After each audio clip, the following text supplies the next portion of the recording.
السلام علیکم ورحمۃ وبرکاتہ۔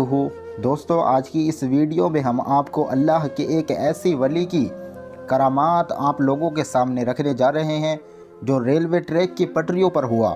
دوستو، اللہ کے ولی نے ریلوے ٹریک کی پٹریوں کو اکھاڑ پھینکا۔ کیا تھی وجہ؟ ایک سنسنی خیز ویڈیو اللہ کے ولی کے دیار کی آپ لوگوں کے سامنے رکھنے جا رہے ہیں، جس کو سن کر آپ بھی یقیناً حیرت میں پڑ جائیں گے۔ کیسے ایک اللہ کے ولی کی بارگاہ سے چھیڑ چھاڑ کرنے کی کوشش کی گئی، تو پھر اس اللہ کے ولی نے جو کچھ کیا، دوستو اسے دیکھ کر دنیا کی آنکھیں پھٹی کی پھٹی رہ گئیں، اور آج تک اس اللہ کے ولی کا دربار پٹریوں کے بیچ میں موجود ہے۔ دوستو، جہاں زائرین پہنچتے ہیں، اور خوش نصیبی کی بات تو یہ ہے کہ وہ دیار کہیں اور نہیں بلکہ ملک ہندوستان کی ریاست اتر پردیش میں موجود ہے۔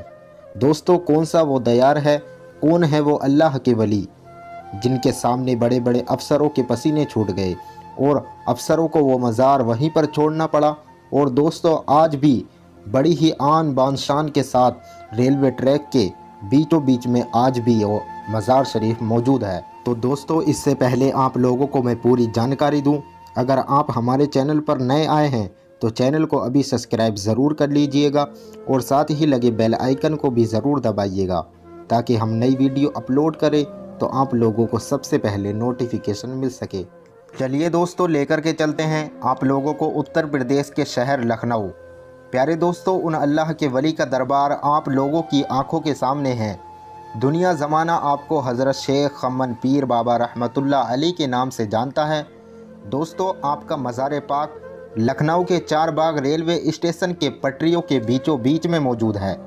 وہ سنسنی خیز کرامات ان اللہ کے ولی کے دوارا ظہور میں آیا، دوستو، جسے سن کر جسے دیکھ کر یقیناً آپ کا دل بھی مچل جائے گا۔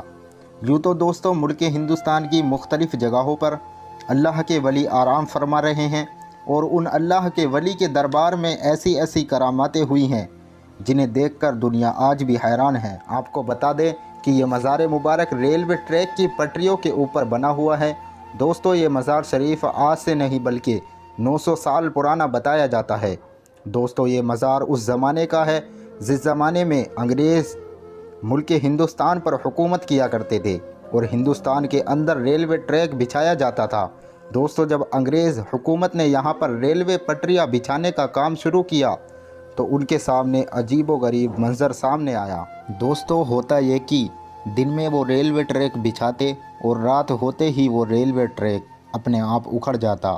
ان لوگوں کو اس بات کا پتہ ہی نہیں چل رہا تھا کہ وہ دن کو ریلوے ٹریک بچھاتے ہیں اور رات ہونے کے بعد اکھڑ جاتا ہے۔ کافی پریشان تھے، اور اس پریشانی کے عالم میں بہت پریاس کیا کہ ان لوگوں کو پتہ چل سکے کہ ریلوے ٹریک کو کون اکھاڑ رہا ہے، آخر اس کے پیچھے کی وجہ کیا ہے، اور کون ریلوے ٹریک کو اکھاڑ دیتا ہے۔ پھر آخر میں انگریزوں کا جو افسر تھا، اس نے یہ عہد کر لیا کہ آج میں اس چیز کا پتہ لگا کر ہی رہوں گا کہ اس ریلوے ٹریک کو آخر اکھاڑتا کون ہے۔ دوستو، جس جگہ ریلوے ٹریک اکھڑتا تھا، وہ انسان ریلوے ٹریک اپنی جگہ پر فکس کرنے کے بعد شام کے وقت وہ انگریز افسر چھپ کر بیٹھ جاتا ہے، اور وہاں پر نظر جما کر بیٹھ جاتا ہے جہاں سے ریلوے ٹریک اکھڑا کرتا تھا۔ اور دوستو، جب رات کے ایک مخصوص وقت میں اس افسر نے یہ دیکھا کہ ریلوے ٹریک کی جگہ جس جگہ ریلوے ٹریک اکھڑتا تھا، افسر نے دیکھا کہ اس جگہ پر اچانک سے ہلچل ہونے لگتی ہے۔ اچانک سے جس طریقے سے زمین میں درار آنے لگتی ہے، اس طریقے سے ریلوے ٹریک خود بخود اکھڑنا اسٹارٹ ہو جاتا ہے۔ جب اس منظر کو دیکھا، وہ انگریز ریلوے افسر بھی حیران رہ گیا، اور آخر اس کو یہ سمجھ نہیں آیا کہ یہ کیسے ہو سکتا ہے۔ دس از امپاسبل، یہ کیسے ہو سکتا ہے؟ کوئی آدمی نہیں، کوئی میل نہیں، لیکن وداؤٹ مین ریلوے ٹریک اکھڑ رہا ہے۔ صبح ہوتی ہے، دوستو، وہ انسان لوگوں کو بتاتا ہے، لیکن سب کے سب حیرت میں تھے۔ پھر جب دوسرے دن ایسا ہوتا ہے، جب ریلوے افسر سوتا ہے تو اس کے خواب میں اس انگریز افسر کو خواب میں ایک بزرگ کا دیدار ہوتا ہے، اور وہ کہتے ہیں، جس جگہ تم ریلوے ٹریک بچھا رہے ہو اس جگہ پر اللہ کے ولی کا مزار ہوا کرتا تھا، جس کو تم نظر انداز کر کے وہاں پر ریلوے ٹریک بچھا رہے ہو، اور اگر تم اس جگہ پر ریلوے ٹریک بچھانے کی کوشش کرو گے تو چاہو جتنی کوشش کر لو،